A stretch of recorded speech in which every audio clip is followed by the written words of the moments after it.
If you've spent any time watching packing videos lately, you've probably come across two popular packing methods, the Sudoku packing method and the 5-4-3-2-1 method.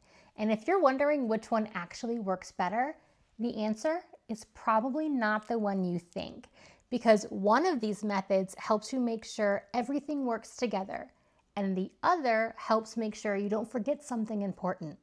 And once you understand the difference, packing gets a whole lot easier. Here's the thing. Most travelers don't actually struggle because they pack too many clothes. They struggle because they packed the wrong clothes. Maybe everything matches, but you forgot a warm layer. Maybe you packed plenty of options, but half of them only work with one outfit. Or maybe you arrive at your destination and realize that somehow you've packed an entire suitcase and still feel like you have nothing to wear. That's exactly what these two methods are trying to solve.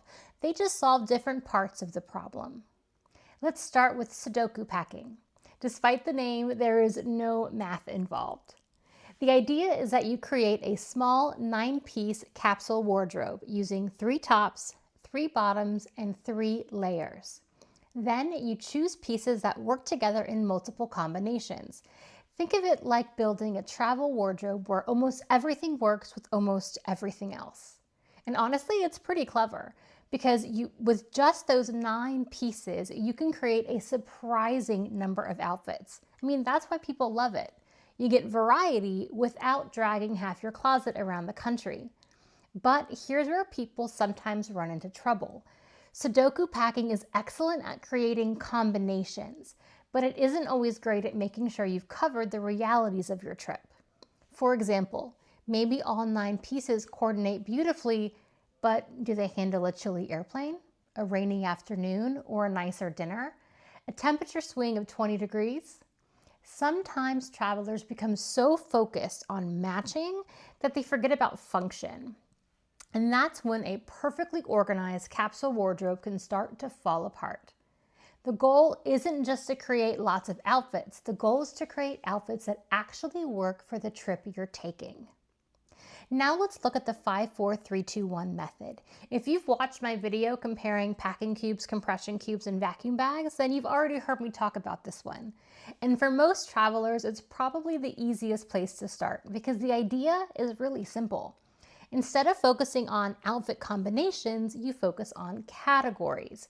A typical version looks something like this: 5 tops, 4 bottoms, 3 layers, 2 pairs of shoes, and 1 extra or dressier item.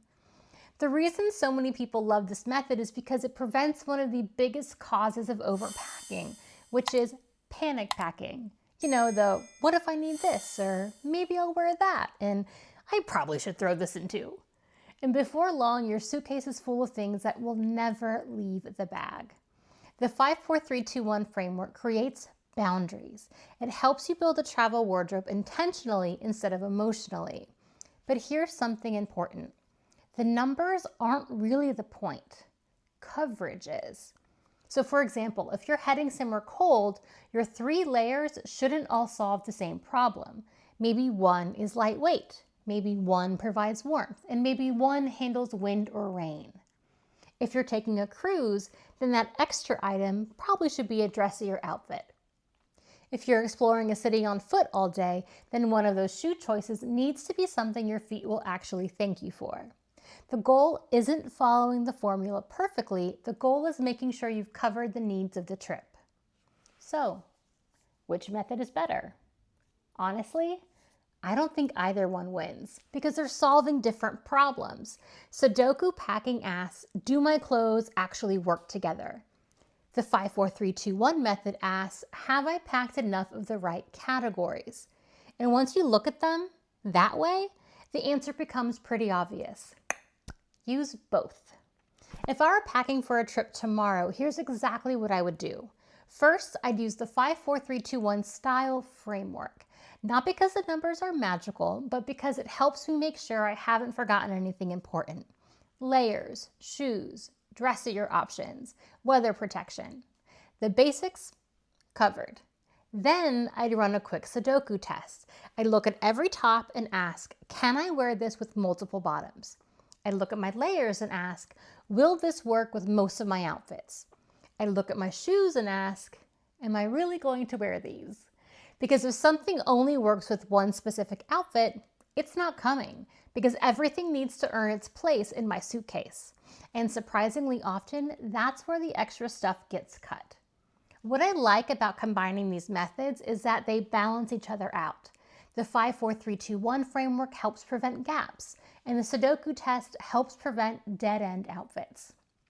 Together, you end up with a suitcase that's smaller, more versatile, and easier to live out of, which is kind of the whole point, because travel is a lot more fun when you're thinking about the destination instead of wrestling with your luggage. All right, now for the recap rundown. Sudoku packing helps make your clothes work together.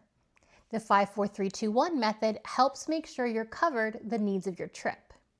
One focuses on combination, one focuses on coverage, and for most travelers, the sweet spot is using both. Start with 5-4-3-2-1, then run a quick Sudoku test before you zip up the suitcase. Have you tried either of these packing methods before? Let me know your favorite in the comments. And if you'd like to see exactly how I would adapt a packing list for a cruise, a European city trip, or a beach vacation, let me know that too. And remember, the best packing method is the one that helps you spend less time worrying about your suitcase and more time enjoying the trip. Thanks for watching and supporting the channel. Subscribe for new tips every week.